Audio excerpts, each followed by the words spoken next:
Assalamualaikum warahmatullahi wabarakatuh. Perkenalkan nama saya Arik Nasir Askila dengan NIM 123.10177. Sini saya akan menjelaskan soal nomor satu. Yang pertama ada pandas. Pandas itu berfungsi untuk memvisualisasi data. Selanjutnya ada matplotlib, berfungsi untuk memvisualisasi data. Selanjutnya ada Seaborn. Seaborn ini sama untuk memvisualisasi data, tapi dia memvisualisasi statistik yang lebih menarik. Seaborn juga seperti kayak visualisasi library yang dibuat di atas Matplotlib.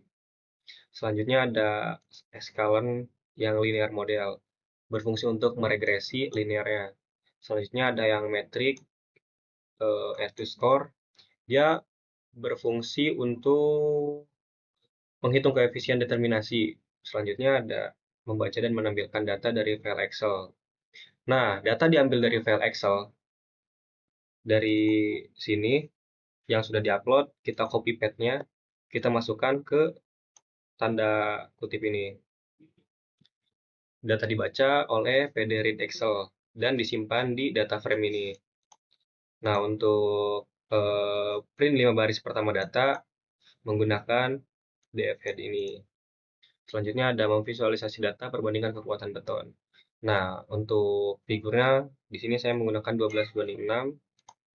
Bisa dilihat di sini 12:6 itu dia 12 ke kanan dan ke bawahnya 6. Lanjut. Eh, kita membuat grafik batang untuk membandingkan kekuatan tekan dan kekuatan tarik belah. Kekuatan tarik belah menggunakan PLT bar. PLT bar ini menggunakan kita membuat dua set batang seperti yang ada di sini, dua set batang yang biru dan yang coklat ini. Yang biru kekuatan tekannya, yang coklat kekuatan tarik belahnya. Di sini saya menggunakan rotasi, kita merotasi 45 derajat agar data mudah dibaca. Selanjutnya menghitung korelasi. Nah, menghitung korelasi ini kita menghitung korelasi antara kekuatan tekan dan kekuatan tarik belah dan membulatkan 4 angka di belakang koma. Selanjutnya ada melakukan regresi linear. Nah, di regresi linear ini kita menyiapkan data untuk regresi linear, membuat dan melatih modelnya. Selanjutnya kita melakukan prediksi menggunakan model yang dilatih. Setelah itu ada visualisasi hasil regresi. Untuk visualisasi hasil regresi ini kita membuat scatter plot. Kita membuat scatter dan kita upload scatternya. Setelah itu kita menambahkan garis regresinya, memberi label, memberi judul yang sesuai dengan ya judul yang ada di sini. Selanjutnya ada menganalisa hasil regresi. Nah, untuk menganalisa hasil regresi ini kita mencetak dan kita mengekstrak dan mencetak koefisien atau slope ini. Kita juga mencetak intercept dan R-squared. Dari sini kita memberi interpretasi sederhana tentang hubungan antara kekuatan tekan dan kekuatan tarik belah dan kekuatan tekan beton.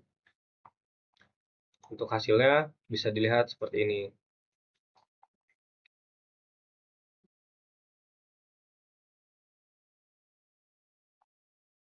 Nah, ini koefisien slope-nya, intercept-nya, dan R-squared untuk hasil analisa regresinya. Untuk interpretasinya, untuk setiap kenaikan 1 MPa dalam kekuatan tekan, kekuatan tarik belah diperkirakan meningkat sebesar 0,0501 MPa. Mungkin cukup sekian nomor 1, kita lanjut ke nomor 2. Nah, untuk di soal nomor 2, masih ada pandas dan matplotlib.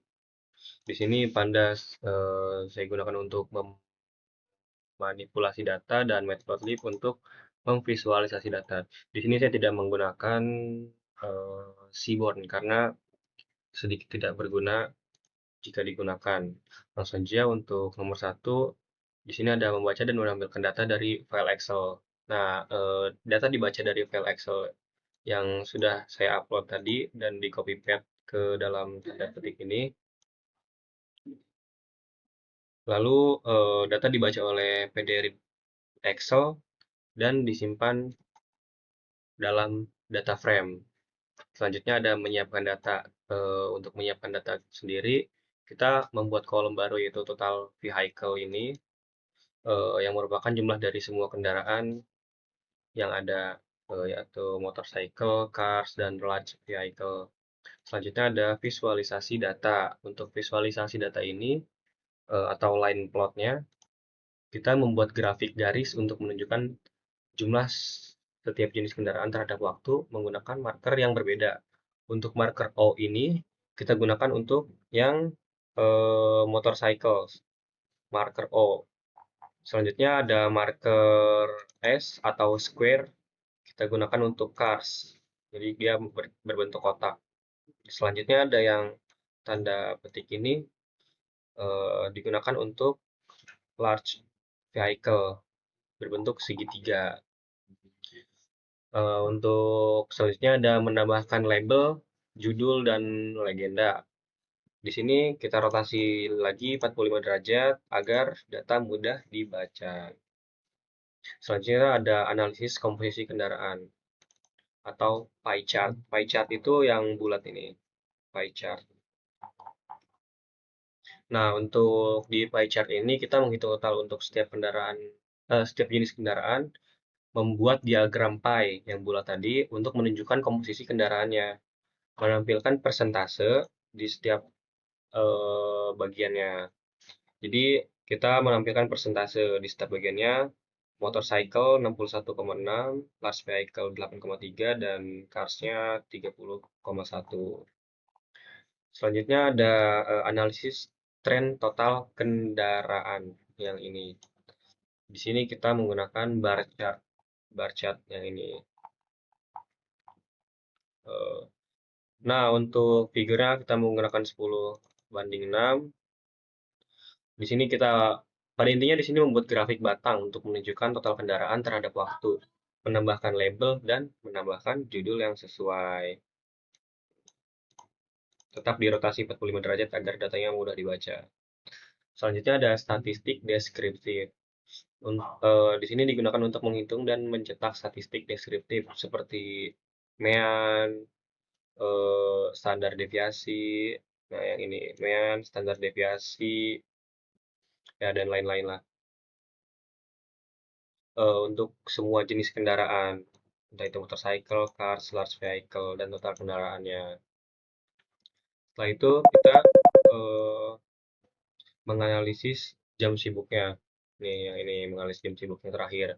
Dengan mengidentifikasi jam dengan jumlah kendaraan tinggi, mencetak jam tersebut dan jumlah kendaraan pada jam sibuk. Eh, ya mungkin cukup sekian dari saya untuk nomor 2. Kita lanjut ke nomor 3. Nah, untuk soal nomor 3 ini terdapat penambahan seperti NumPy dan Google Colab. NumPy itu sendiri digunakan untuk operasi numerik. Untuk nomor 3 ini ada operasi numeriknya. Untuk Google Colab itu dia berfungsi untuk mengupload file dari File Explorer ke Google Colab ini. Nah, untuk selanjutnya ada fungsi untuk memuat data dari file Excel dan memverifikasi nama kolom. Nah, untuk di kode kali ini, saya akan membuat berbeda, yaitu dengan mengupload file dari File Explorer ke Google Colab ini. Digunakan tetap path yang ada di sini, tapi ditambahkan juga file dari Google Explorer, file yang sama dari Google Explorer. Selanjutnya, kita akan menghitung velocity-nya. Di sini fungsinya untuk menghitung kecepatan dan percepatan menggunakan integrasi numerik, menggunakan ini NP sum dan NP gradient. Setelah itu ada calculate displacement, yaitu menghitung waktu dan velocity, menghitung perpindahan dari kecepatan menggunakan integrasi numerik. Selanjutnya ada yang ini, calculate areas intensity. Bertujuan untuk menghitung intensitas areas menggunakan rumus yang telah diberikan. Ini rumusnya. Selanjutnya ada calculate Excel square, yaitu menghitung percepatan kuadrat. Selanjutnya ada eh, ada find extendence, berfungsi untuk mencari waktu pertama dan terakhir ketika percepatan melebihi ambang batas atau 0,05. Selanjutnya ada calculate arms, yaitu menghitung nilai akar rata-rata percepatan kuadrat atau arms. Selanjutnya ada plot data. Nah, plot data ini kita membuat 4 subplot data, menampilkan 4 subplot data, yaitu waktu versus percepatan. Selanjutnya ada waktu versus kecepatan. Selanjutnya ada waktu dan versus perpindahan, dan yang terakhir waktu versus intensitas Aries. Nah, setelah itu kita kayak ya udah menambahkan garis untuk batas eksedansi dan titik eksedansi pertama atau terakhir. Nah, selanjutnya ada fungsi utama untuk melakukan analisis gempa. Fungsi utama ini kita kayak ada mengunggah file menggunakan file upload. Yang tadi ini kita memilih file dan mengupload ke dalamnya. Selanjutnya ada memuat data menggunakan load data. Load data itu dia kayak memuat data yang kita berikan. Selanjutnya ada mengidentifikasi kolom dan waktu percepatan, menghitung perpindahan, intensitas area, dan parameter lain. Seperti lalu ada menampilkan hasil Emax, Pmax, Umax, PD, ARMS, dan menggali fungsi plot data untuk memvisualisasi. Nah, untuk hasilnya seperti ini, kayak time versus displacement ada 4 yang kita tampilkan tadi. Nah, ini 4, 1, 2, 3, 4. Mungkin nomor 3 cukup sekian, lanjut ke nomor 4. Nah, untuk soal nomor terakhir atau nomor 4, digunakan Pandas, NumPy, dan Matplotlib seperti biasa. Untuk yang pertama, kita mempersiapkan data. Nah, NP random seed ini digunakan untuk mengatur seed agar hasil acak didapat. Untuk date range ini untuk membuat rentan tanggal untuk 1 tahun atau 365 hari. Selanjutnya ada simulasi data curah hujan harian menggunakan distribusi gamma. Nah, di sini kita menghitung curah hujan rata-rata hari sampel digunakan untuk mengelompokkan data per bulan atau rata-rata per bulanan dan tahunan juga dihitung. Ini rata-rata bulanan dan rata-rata tahunan juga dihitung. Selanjutnya menghitung intensitas hujan maksimal dengan mencari nilai maksimal.